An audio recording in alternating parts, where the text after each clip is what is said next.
You have a direct role to play when it comes to talking about your property and its appreciations. But you also have a more indirect method that I even didn't think about until recently. Let's talk about it.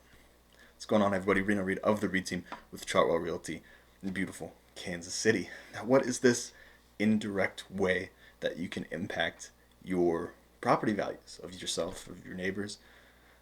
Politics.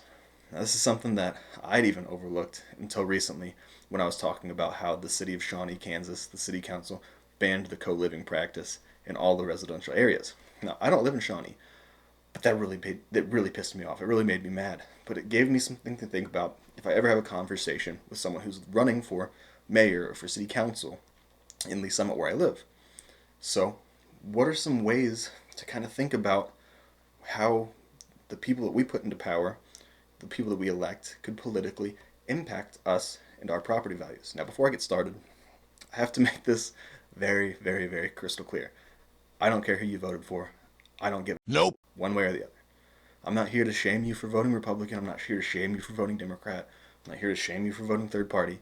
It is what it is. Your your opinions are just that. They're your opinions.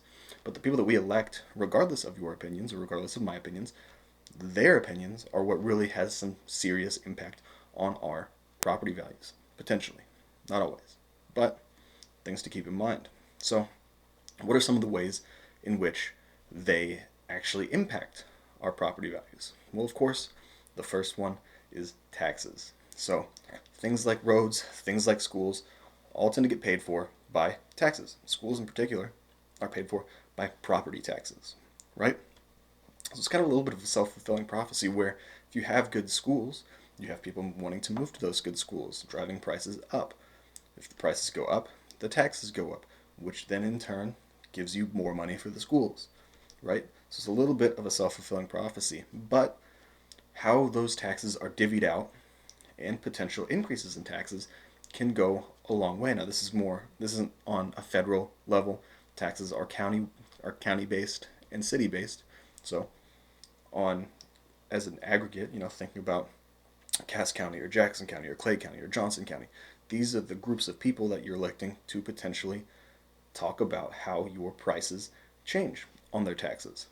So every couple of years, they do a reassessment of the property, basically looking at how the real estate prices are today, comparing that to the value of your house, and that is going to impact what you pay in taxes every year. Again, remember, your mortgage payment is going to stay the same if you're on a 30-year fixed mortgage, which most of us are, especially right now. The areas that it changes are going to be your taxes, again, every couple of years, and your insurance, which we're not here to talk about today. Another aspect in which they can impact the real estate around you is zoning.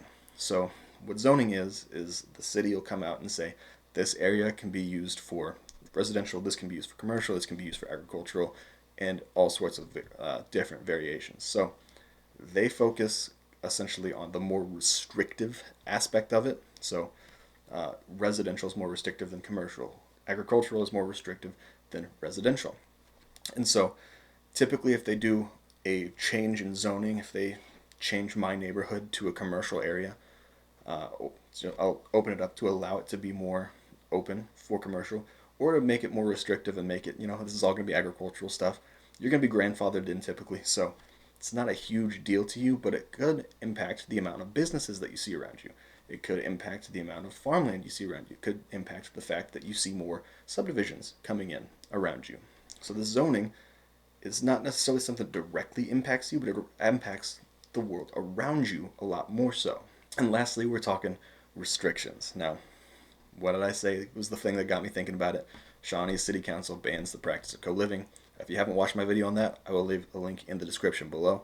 But how can these cities also impact, other restrictions? Same thing with HOAs. HOAs you see starting to, limit the number of rental properties, for example, in the communities. And this is done to protect the communities in theory. Whether you are for it or against it, these are some restrictions that could come into play. If you have a residential property that you've been renting out and they say, you know what, we're not going to allow rentals here anymore, that's going to directly impact you. So it is important to understand who you are electing, who are the people on your board, and to have those conversations whether you're for or against something. Let your voice be heard, and then potentially protect your investment, potentially protect the investment of the people around you. These are all important aspects, and I really wish that there was no political, end. I wish it was just, it is what it is.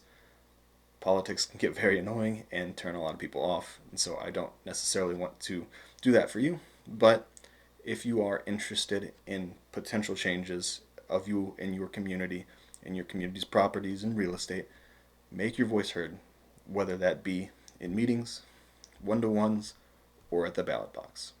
If you're looking to buy or sell a house in the near future, let me know. I'd love to help facilitate that for you. While you're here, go ahead, click the links down below. Follow me on my socials. Go ahead, shoot me a text, an email, direct message, anything shy smoke signals, and I will see you guys next time.